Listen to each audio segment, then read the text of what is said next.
Today is the 12th of October, and I am here with Mr. Albert O. Burke. Mr. Burke, would you please tell me your address so we can check your voice level too? 7416 8th Street Northwest, Washington, D.C., 2012. Excellent. So I've got your address, and we can get in touch with you and your family so that other researchers can use this tape. One of the questions why we're here today is to talk about your Buffalo Soldier experiences. And I see you have with your hat the 92nd Infantry Division, World War II Buffalo Soldier Division. Correct. You have been a member of an organization that gathers every year to remember your time in the service. Tell me a little bit about that organization and your part in that organization. Our organization was formed to keep the world involved about the Buffalo Soldiers, because no one else ever tried to give information about the Buffalo Soldiers. We made it a purpose for us to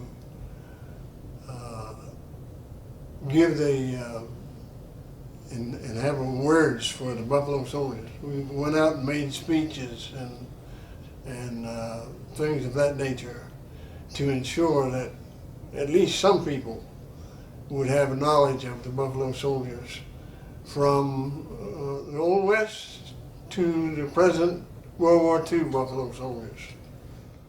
And one of your first reasons for getting involved with the group, or one of your first speaking engagements, was when your granddaughter came home and said that her teacher had told her something. Correct. Tell me that story, Mr. Burke. The story there that happened was that my granddaughter was about 5 or 6, I forgot the exact age, years old, and it was Black History Month at the school, and they was having Black History programs, and they wanted information about different happenings and things that Black history of maybe the parents or the grandparents of the children.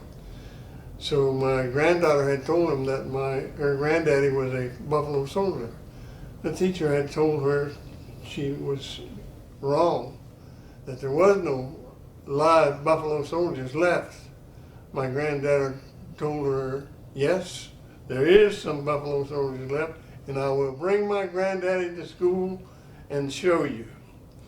And that's how I got started talking about the Buffalo Soldiers to schools, colleges, organizations, churches, things of that nature. Well, people had mistakenly thought that the Buffalo Soldiers were just the soldiers of the West. That's exactly correct. That's correct, yes. And so then when you're going out on the speaking engagements, do other people know about the other distinguished Black infantry groups, or the Flyer, the Tuskegee Airmen, or the 93rd, or you've been involved? The Tuskegee Airmen they know about mostly, but that's about it. The Tuskegee Airmen, and we're even left out. The 92nd is even left out. But I was at one program at a D.C. government organization on Black History Month, and they had a program about the Buffalo Soldiers, but they were talking about the Buffalo Soldiers, the old Buffalo Soldiers, about the cowboys and Indians and things of that nature. And I did participate in that program. I brought about the World War II Buffalo Soldiers. So that happened too. So when you went into the service, tell me when you went into the service and why, if you were enlisted or drafted. And then I want to know if you knew your Buffalo Soldier history when you went into the service. When I went into the service, it was 1942, and I believe it was, I think it was June, I forgot the exact month, but I know it was in the early part of the year that I was drafted, by the way, into the service. And they sent me to a fort in Columbus, Ohio, for my examination and all. I knew nothing about buffalo soldiers because there was nothing ever taught about buffalo soldiers in school. And a teacher once told me since then that she didn't know anything about buffalo soldiers because of the fact that no classes were ever given where buffalo soldiers were ever mentioned. How about when you were in military training and they, teach you how to shoot and do all the other sorts of things? Did they tell you any of your unit's history? No. My experience in the Army was, as far as the buffalo soldiers was concerned, was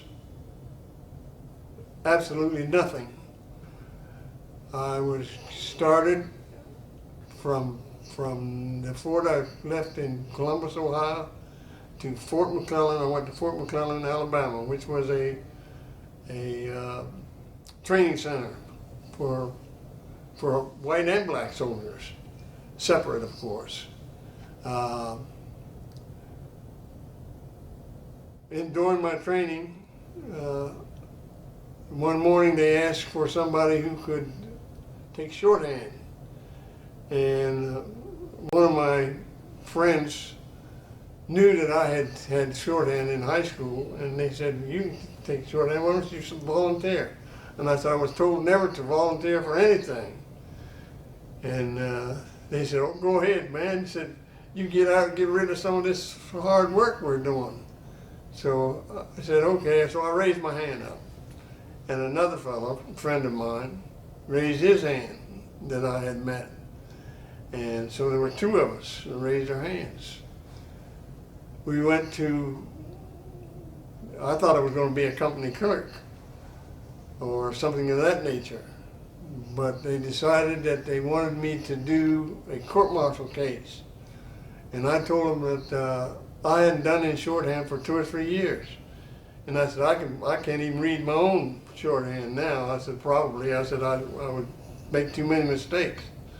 And asked if they minded if they gave me somebody else or they wanted to give me a trial. So they said they'd give me a test first and see how well I did. So they did try me at a test, and I couldn't do too well. So they decided they would give me a job at the regimental headquarters, which was good for me. That week went by, and I never even got I think I got the corporal stripes on my arm, and they decided they was going to make me a personnel part of the personnel program, and that I would do the officers, have the officers. So they made me a sergeant. 2 weeks later, they made me a staff sergeant. Not too long after that, I'd say within 6 to 8 months that I was in the Army, I was a master sergeant. The sergeant major for the black regiment came to me one day and said to me he was going to be promoted to warrant officer. How would I like to have his job? And I said, "How much does it pay?"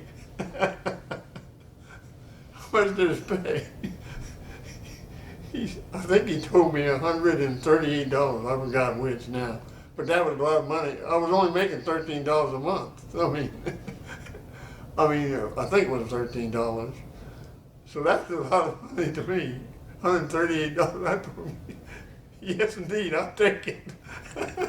And you became the top kid? So I became the top regimental sergeant. Top sergeant. Right. That's right. Which I enjoyed. I mean, that really ticked off things for me as far as I was concerned, because I was sending most of my money home anyway to my mother. And you came from Ohio? I came from Ohio. Ohio. Yes. So you were living there, and Yeah. when you were drafted. When I was drafted. So that's now right. all these quick promotions were in Alabama, or had you made it from Alabama All now of these to? quick promotions were made right there in Fort McClellan, Alabama. In fact, I had one officer tell me since then he had never heard of anybody ever being promoted that fast. Exactly, and that. But you're also working somewhat with the personnel records, so you see who's moving the fastest. I assume are Yes. white officers, Yes. right? Absolutely. Always the white officers were moving first. In the training center, even after I went to the 92nd Infantry Division, I could see that white officers were promoted first. Exactly. And so tell me, you're in the 92nd Division. What unit are you in? When I stayed at Fort McClellan from 42 to 43, 44, then I was transferred to the 92nd Infantry Division. And I was told at the time I was being sent to the 92nd Division in order to help the division improve their a certain height they have to get to be transferred, to be able to go overseas as far as intelligence was concerned. And they were way down below because they had so many boys from the South who could not read or write. A lot of them couldn't read or write. In fact, I used to write letters for 2 or 3 to their families when they asked me to, because of the fact that they couldn't read or write. And you had always grown up in Ohio, so you had I'd gone. always grown up in Ohio. I didn't know anything about, I guess I didn't really know a whole lot about the South. And the only thing I knew about the South was what my mother had told us.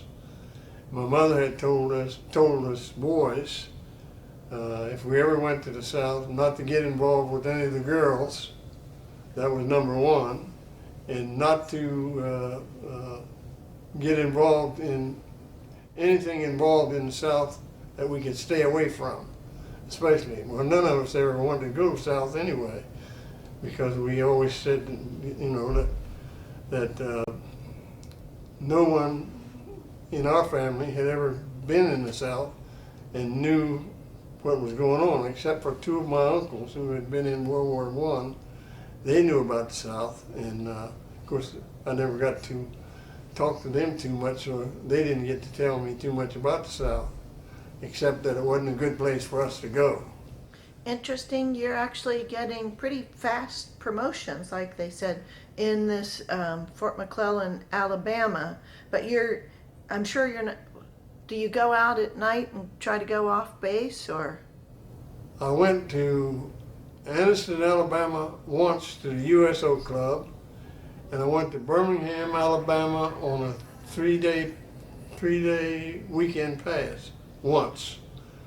I never went outside the base after those 2 times.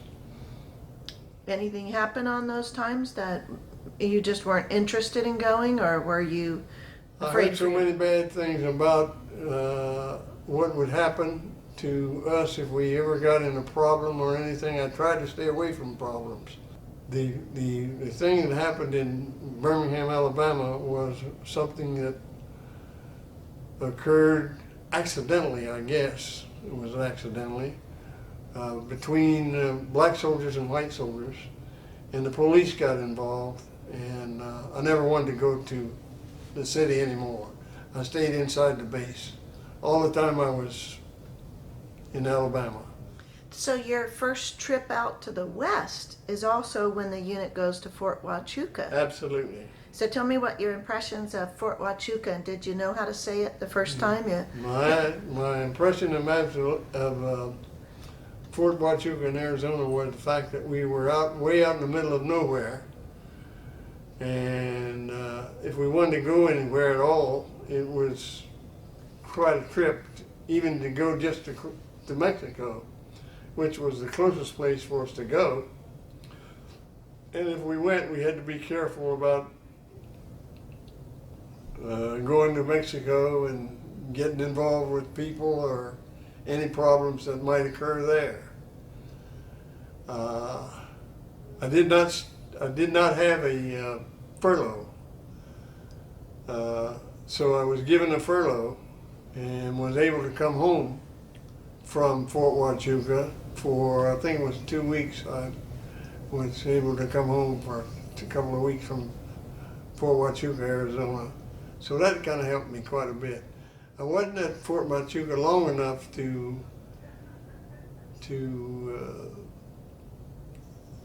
go many places in Arizona. There wasn't any place to go anywhere anyway, so most places was off limits to colored troops. And even to catch the train to go home, you had to go to the, 30 miles away in That's Hereford exactly or right. something. Yeah, so That's it's, exactly right. yeah. Did you know anything about the Old West, like shootout at the OK Corral, that Tombstone, Arizona was just 20 miles down the road? I knew about the cowboys and the Indians and all that kind of stuff. I had books, and I was kind of a guy that liked Westerns anyway. And we used to go to movies on Saturday. My mother allowed us to go to movies on Saturday. Most of the time they were movies about Western cowboys. And that's what we'd go see most of the time, my brothers and I. Did you ever go to listen to any of the music that was at the Officers Club or Enlisted Men's Club, or, that they had separate black and white clubs, but Lena Horne and Joe Lewis and all kinds of people passed through? I met Joe Lewis at Fort McClellan, Alabama, before I even got to Fort Huachuca. And they had a couple programs at outdoor theaters and auditoriums for the colored troops. And I would go to those concerts and things, yes, and enjoy those.